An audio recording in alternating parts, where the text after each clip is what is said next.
बल तथा दाब। तो बल तथा दाब के बारे में हम बात करें तो बल हम किसे कहेंगे? जैसे हम दैनिक जीवन में देखते हैं किसी वस्तु के खींचने का मतलब है जैसे किसी गाड़ी को हम खींच रहे हैं, किसी बाल्टी को हम उठा रहे हैं, तो वह एक बल के कारण होता है। और दाब, जब किसी वस्तु पर हम प्रहार करते हैं, किसी नुकीली चीज के लिए, कोई वस्तु है उसके हम प्रहार करेंगे तो उसके नीचे चली जाती है, तो ये किसके कारण हो रहा है? यह दाब के कारण हो रहा है। तो सबसे पहले हम बल के बारे में बताएंगे कि बल किस प्रकार से होगा। तो बल अपकर्षण या अभिकर्षण। बल अभिकर्षण या अपकर्षण।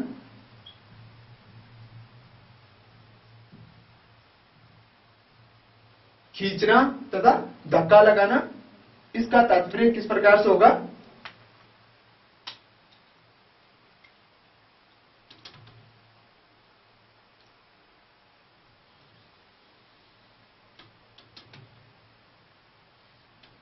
तो यहां पर हम बल के बारे में बात करेंगे किस प्रकार से। तो किसी वस्तु पर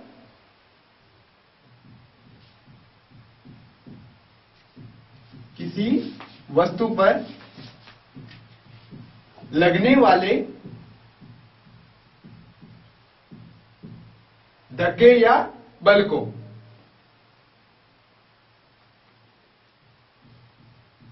तो किसी वस्तु पर लगने वाले धक्के या खिंचाव को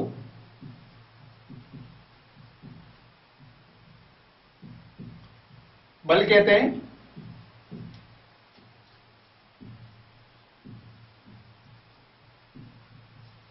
तो यहां पर हम इसके लिए दोनों वर्ड यूज में कर सकते हैं, धक्के या खिंचाव को। तो इसके हम दैनिक जीवन में उदाहरण किस प्रकार से समझ सकते हैं? तो अवधान की प्रक्रिया के द्वारा हम समझेंगे।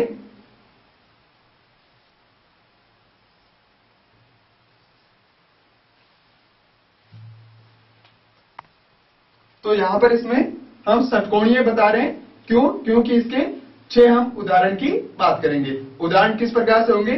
जैसे मेज पर जो पुस्तक है, यदि हम मेज के ऊपर पुस्तक रख दें और उसको हम खिसकाएंगे, किस प्रकार से?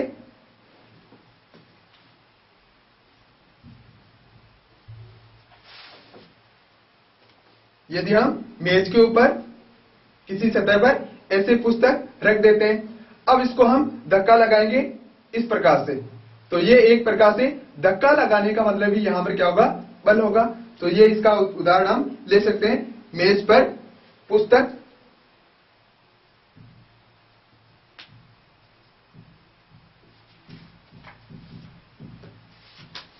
इसके अन्य जो उदाहरण है वो हम ले सकते हैं, जैसे दरवाजे का खोलना तथा बंद करना, यह भी इसका उदाहरण है।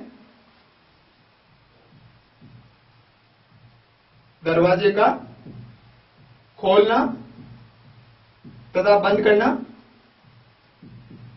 या बंद करना, यह भी एक प्रकार से जो बल है उसका उदाहरण है। दूसरा, हम कुएं से हम बाल्टी निकालते हैं तो वो उसको हम खींचते हैं, कुएं के अंदर बाल्टी है और उसको हम ऐसे खींच रहे हैं, तो वो भी एक प्रकार का क्या होगा? बल होगा। तो कुएं से बाल्टी खींचना,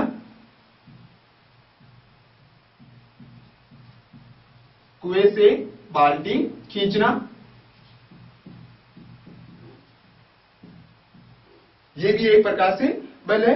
अन्य इसके उदाहरण है, जैसे बल्ले के द्वारा गेंद को प्रहार करना, बल्ले द्वारा गेंद पर प्रहार,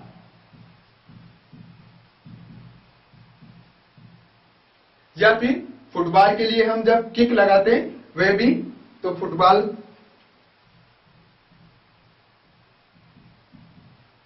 पर प्रहार या किक लगाना। बैलगाड़ी के द्वारा खींचना, जो भी बीच में सामान रखा हुआ है उसको बैलगाड़ी के द्वारा सामान को खींचना।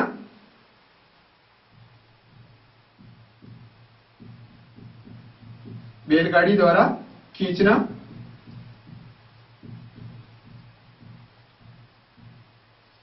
तो ये सारे जो दैनिक जीवन में हम उदाहरण देखते हैं, ये किसके उदाहरण है? यह बल के उदाहरण है। तो ये जो प्रक्रिया होगी इसको हम अवधान कहेंगे।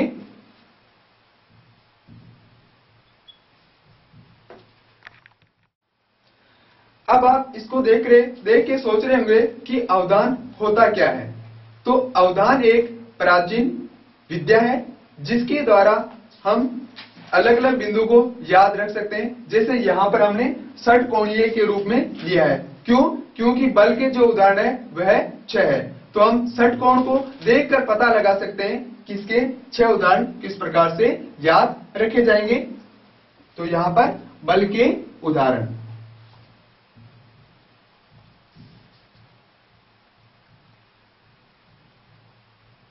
तो हमें क्या जब षटकोण को देखेंगे तो हमारे दिमाग में अपने आप आ जाएगा कि अवधान की प्रक्रिया में 6 बल के उदाहरण है।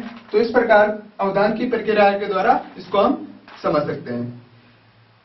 नेक्स्ट पॉइंट है बल अन्योन्य क्रिया के कारण क्या हो सकते हैं? बल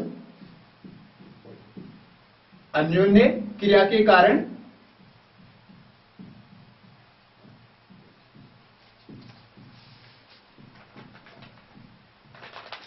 क्या होंगे? तो अन्योन्य क्रिया होने के लिए कम से कम 2 वस्तुओं की आवश्यकता पड़ती है। जैसे उदाहरण के लिए हम बात करें कि जैसे किसी कार को धक्का लगा रहे हैं तो कार और दूसरा जो व्यक्ति धक्का लगाएगा, तो यहां पर कम से कम 2 वस्तुओं की होनी आवश्यकता जरूरी है, तभी बल लगेगा, नहीं तो नहीं लग पाएगा। तो इसको किस प्रकार से बताएंगे हम? बल लगाने के लिए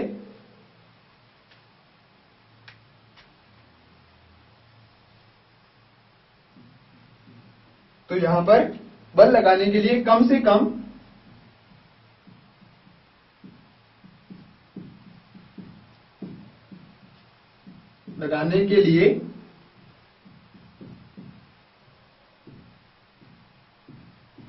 कम दो वस्तुओं की या 2 वस्तुओं में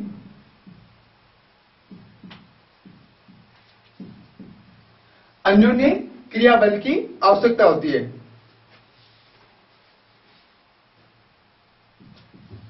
अन्योन्य क्रिया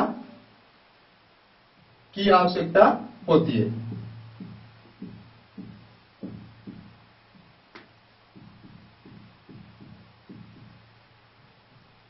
जैसा कि हमने एक उदाहरण के द्वारा इसको बताया।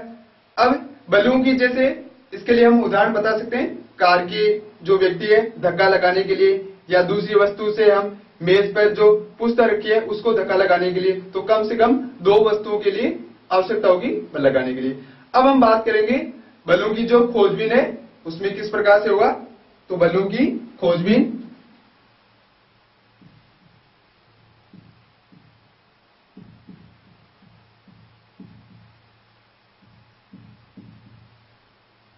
तो बलों की खोजबीन के बारे में कैसे किस प्रकार से बताया गया, इसके बारे में हम बात करेंगे। तो इसमें 2 प्रकार से हम बलों की खोजबीन की बात करेंगे।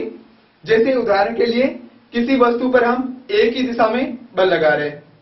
जैसे कोई वस्तु रुकी है और मैं उसको एक ही तरफ से धक्का लगा रहा हूं, तो वो एक प्रकार से उनका दोनों का जुड़ जाएगा।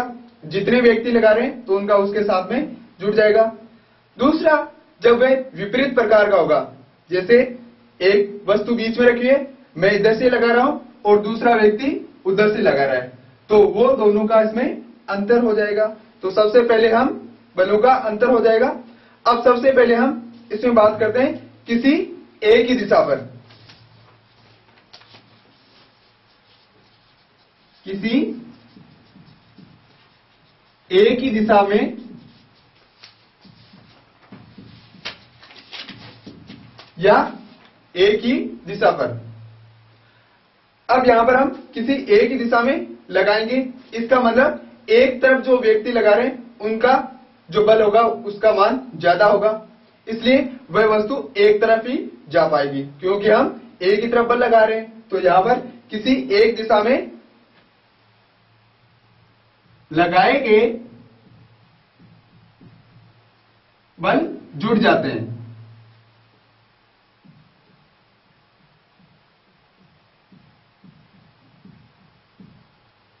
तो इसको एक चित्रानुसार हम किस प्रकार से समझ सकते हैं।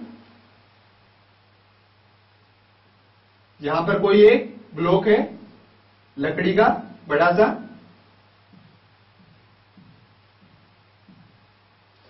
अब इसके एक तरफ कोई व्यक्ति बल लगा रहा है या दो व्यक्ति,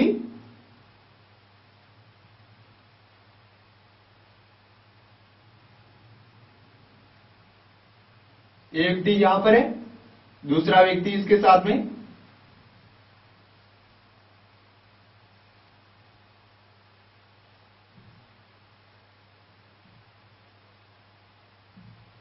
अब यहां पर हम क्या देख रहे हैं कि एक कोई बॉक्स है लकड़ी का, दो व्यक्ति है, तो वो दोनों एक ही तरफ यहां पर एक ही दिशा में इसको खिसका रहे हैं, बल लगा रहे हैं। तो दोनों का बल एक साथ जुड़ेगा तभी ये आगे जा पाएगा, नहीं तो नहीं जा पाएगा। तो इसको हम इस उदाहरण के द्वारा समझ सकते हैं। तो यहां पर एक बॉक्स है और ये दो व्यक्ति है, बॉक्स और ये दो व्यक्ति है, जिनके द्वारा एक ही दिशा में बल लगाया जा रहा है।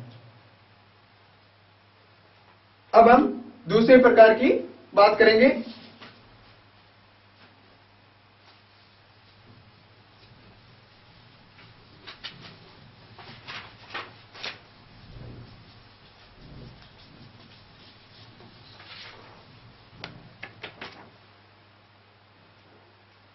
तो ये इसका फर्स्ट टाइप था। अब हम इसके सेकेंड भाग, दूसरे भाग की बात करेंगे। दूसरा किस प्रकार से होगा, जब वह विपरीत दिशा में होगा। यदि किसी वस्तु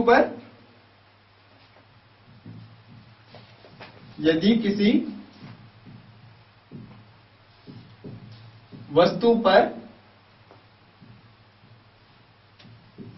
दो बराबर लेकिन विपरीत, दो बल विपरीत दिशा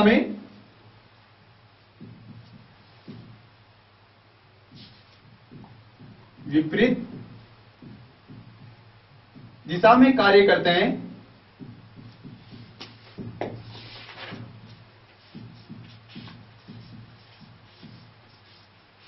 दो बल विपरीत दिशा में होंगे, तब किस प्रकार से होगा।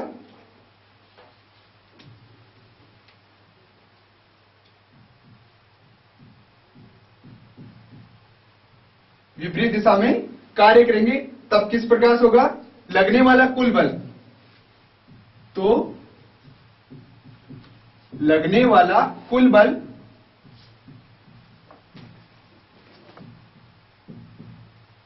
उनके अंतर के बराबर होगा। दोनों बलों के कुल बल दोनों बलों के अंतर के बराबर होता है।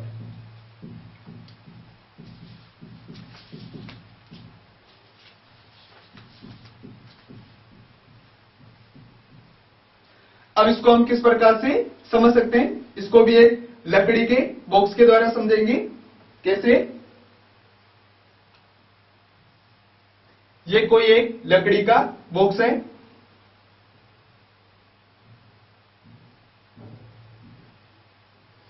अब यहां पर तो हम दोनों को एक ही दिशा में लगा रहे थे और यहां पर विपरीत दिशा में लगाएंगे। विपरीत दिशा में किस प्रकार से,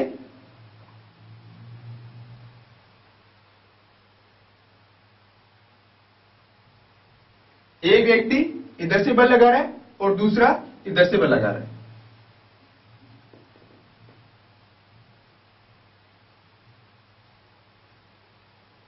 अब ये जो है दोनों तरफ, एक तरफ ज्यादा लगाएगा एक तरफ कम लगाएगा, तो जिधर से व्यक्ति ज्यादा बल लगाएगा वो उसकी तरफ खिसक जाएगा। तो यहां पर दोनों के बलों में क्या हो जाएगा, अंतर हो जाएगा। दूसरा हम उदाहरण दे सकते हैं रस्साकसी का खेल। रस्साकसी के खेल में दो टीमें बनाई जाती है, इधर की तरफ जैसे 5 और इधर की तरफ 5। अब वहां पर किसी कोई मोटा या पतला हो सकता है, तो जिधर से ज्यादा व्यक्ति लगाएंगे तो वो दूसरी टोली को उधर से खींच लेंगे, तो वहां पर क्या हो जाएगा, एक का बल ज्यादा हो जाएगा और दूसरे का बल कम हो जाएगा, तो वो वहां पर विपरीत दिशा में बल लगा रहे हैं। तो इसका उदाहरण हम लिख सकते हैं,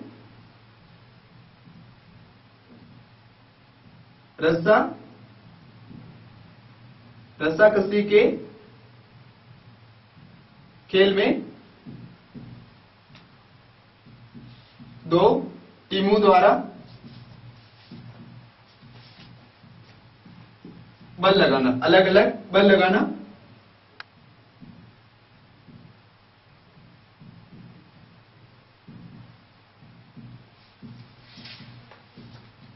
तो यहां पर हम इस उदाहरण की बात कर सकते हैं। तो इस प्रकार से बलों की खोजबीन में यहां पर एक ही दिशा में दोनों लगा रहे हैं और यहां पर विपरीत दिशा में बल लगा रहे हैं।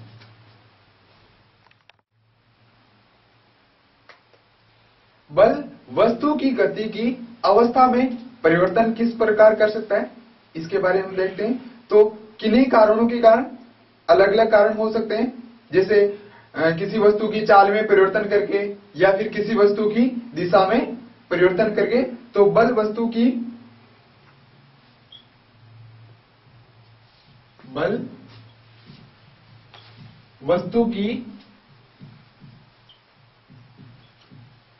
गति की अवस्था में परिवर्तन,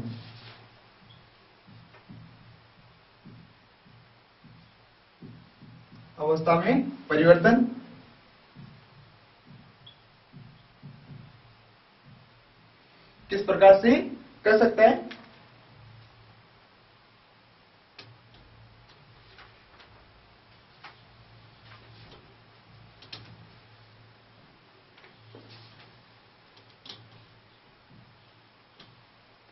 तो इसके दो कारण बता सकते हैं हम, किस प्रकार से।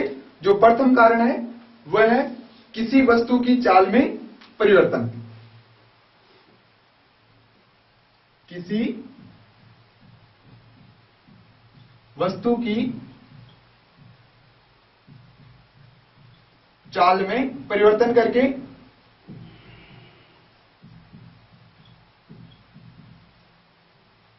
अब इसका हम उदाहरण कैसे ले सकते हैं, जैसे वॉलीबॉल के खेल में खिलाड़ी के द्वारा जब गोल करता है तो उस गेंद की चाल को बदल देता है, जिसके कारण वो गोलकीपर के पास में चली जाती है या दूसरे खिलाड़ी के पास में चली जाती है। तो इसका हम दूसरा जो उदाहरण है इसका किस प्रकार से बदल सकते हैं कि कोई गाड़ी चल रही है अलग अलग, अब उनकी स्पीड अलग अलग है, तो एक गाड़ी आगे चलेगी और दूसरी गाड़ी पीछे चलेगी।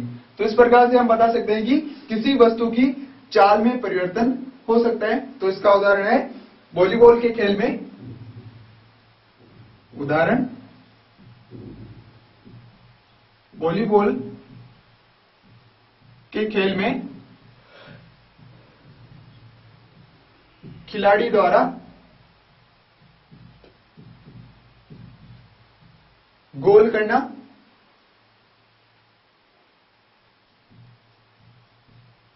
या जो गेंद है उसकी चाल में परिवर्तन करना।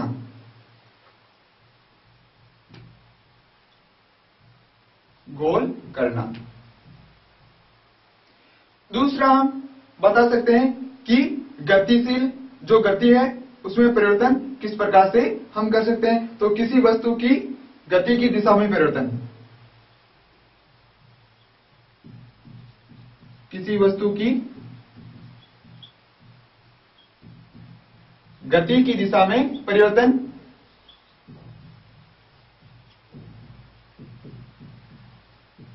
दिशा में परिवर्तन।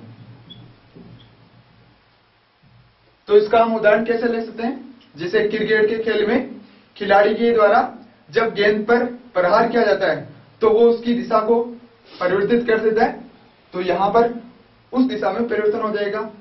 या फिर जब गाड़ी चल रही है सीधी सड़क पर और अचानक कोई मोड़ आ जाता है तब वह दिशा में परिवर्तन कर लेता है। अब वह सीधी नहीं जाएगी, वह मोड़ के अनुसार अपने आप को उस दिशा में परिवर्तित कर लेगी। तो इसका दूसरा जो उदाहरण हम किस प्रकार से बता सकते हैं?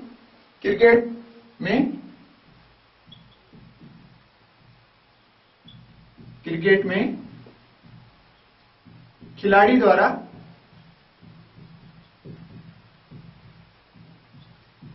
गेंद पर प्रहार।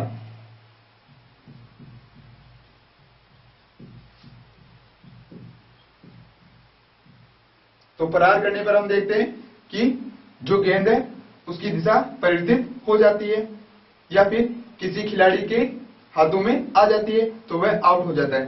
तो किसके कारण होगा? वो दिशा में परिवर्तन कर देता है खिलाड़ी या जो बल्लेबाज है उसके द्वारा। नेक्स्ट पॉइंट है कि बल द्वारा किसी की आकृति में परिवर्तन किस प्रकार होता है? बल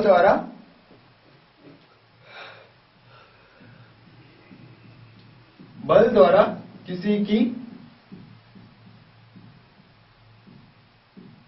आकृति में परिवर्तन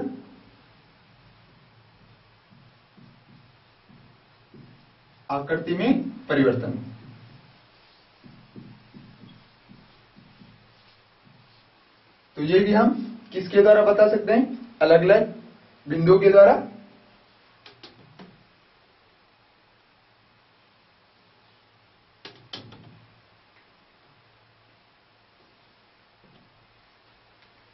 तो इसमें हम बल के अलग अलग प्रभाव दे सकते हैं।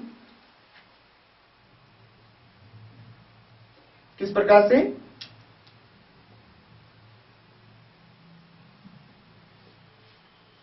बल, अब इसके अलग अलग कौन कौन सी अवस्थाएं हो सकती है उनके बारे में बात करेंगे।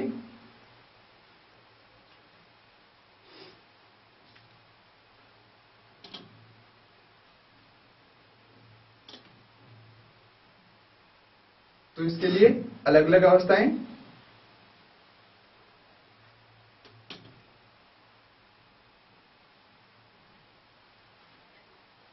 अलग अवस्थाएं किस प्रकार से होंगी? 4। तो सबसे पहले विराम अवस्था की बात करेंगे हम।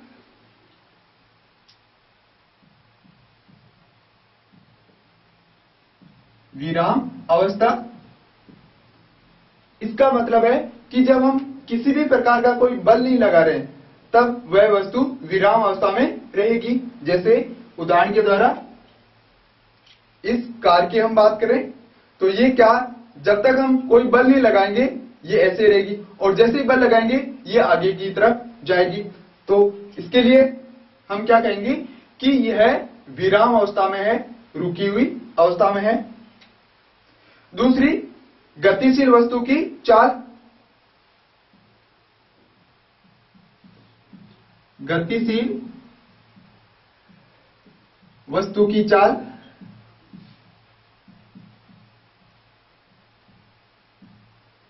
गतिशील वस्तु की चाल किस प्रकार से होगी?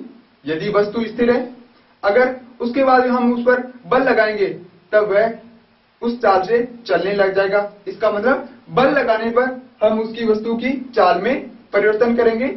जैसे इसी कार के लिए हम उदाहरण के द्वारा दे सकते हैं कि ये स्थिर अवस्था में, अब इस पर जैसे बल लगाएंगे ये आगे की तरफ चलती जाएगी। तो हम बताएंगे कि गतिशील वस्तु की चाल हो जाएगी।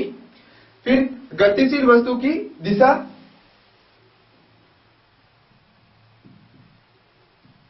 गतिशील वस्तु की दिशा। तो गतिशील वस्तु की दिशा का हम उदाहरण कैसे ले सकते हैं? वही सीधी गाड़ी जा रही है और अचानक मोड़ आ जाए तो वो उसकी दिशा में परिवर्तन हो जाएगा। अगला पॉइंट है इसी का, वस्तु की आकृति में परिवर्तन करके।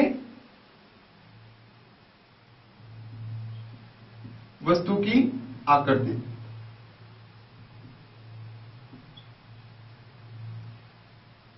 वस्तु की आकृति किस प्रकार से?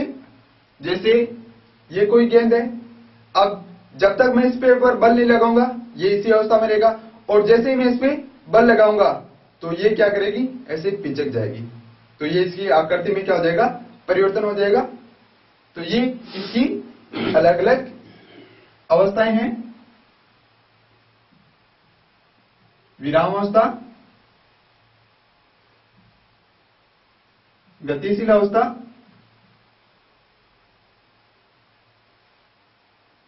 और गतिशील वस्तु की दिशा और वस्तु की आकृति में इस प्रकार से बल के हम प्रभाव बता सकते हैं। नेक्स्ट पॉइंट है कि बल कितने प्रकार के हैं।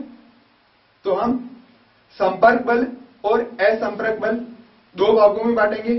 तो सबसे पहले संपर्क बल की बात करेंगे। यहां पर जैसे नाम से हमें पता लग रहा है कि संपर्क बल, इसके पास में जब कोई दूसरी वस्तु आएगी तभी ये कार्य करेगा, नहीं तो नहीं करेगा।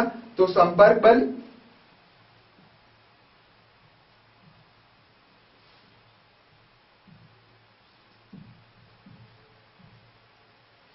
संपर्क बल के दो भाग हैं। किस प्रकार से? पेशीय बल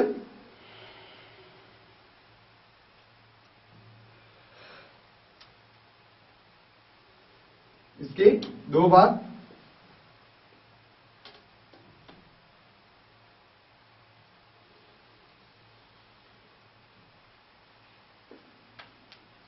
पेशीय बल होगा और दूसरा घर्षण बल होगा।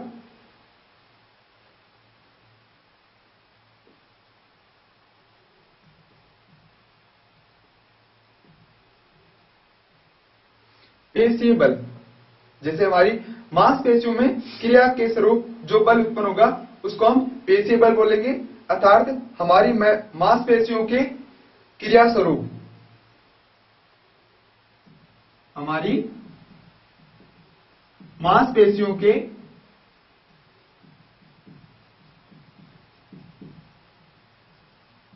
क्रिया स्वरूप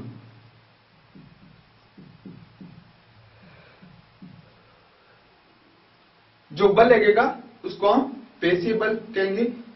कहने का मतलब है यहां पर पेशीय बल के लिए हमारी मांसपेशियों में कुछ कार्य करेंगे तभी वह बल के रूप में होगा, अकेला कुछ नहीं हो सकता। तो इसलिए हम इसको क्या कहेंगे? संपर्क बल। दूसरे बल है जो प्रकार का है वह है घर्षण बल।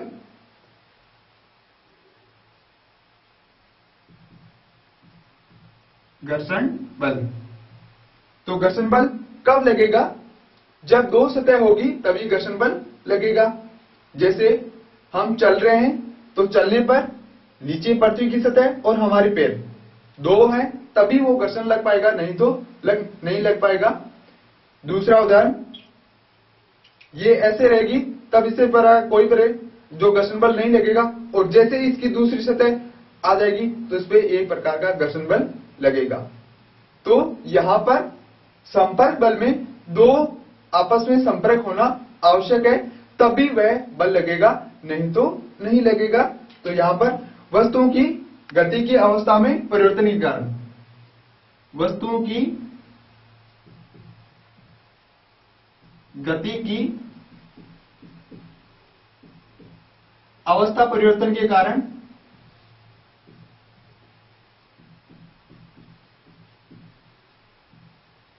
अवस्था परिवर्तन के कारण जो बल लगता है उसे हम घर्षण बल कहेंगे।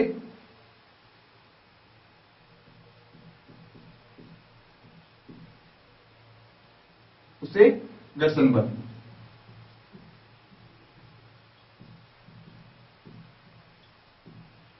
कहते हैं।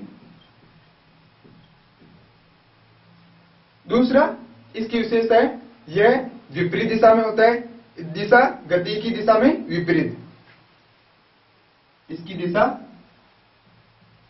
गति की दिशा की विपरीत।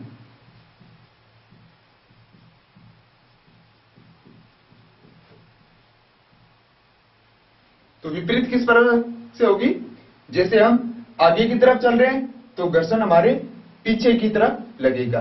तो इसलिए यहां पर हम कहेंगे कि घर्षण बल के लिए दो वस्तुओं का होना आवश्यक है।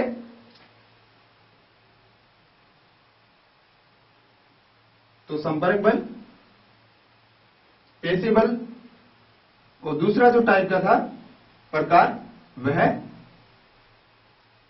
इसका घर्षण बल। तो ये इसके मुख्यतः पॉइंट है।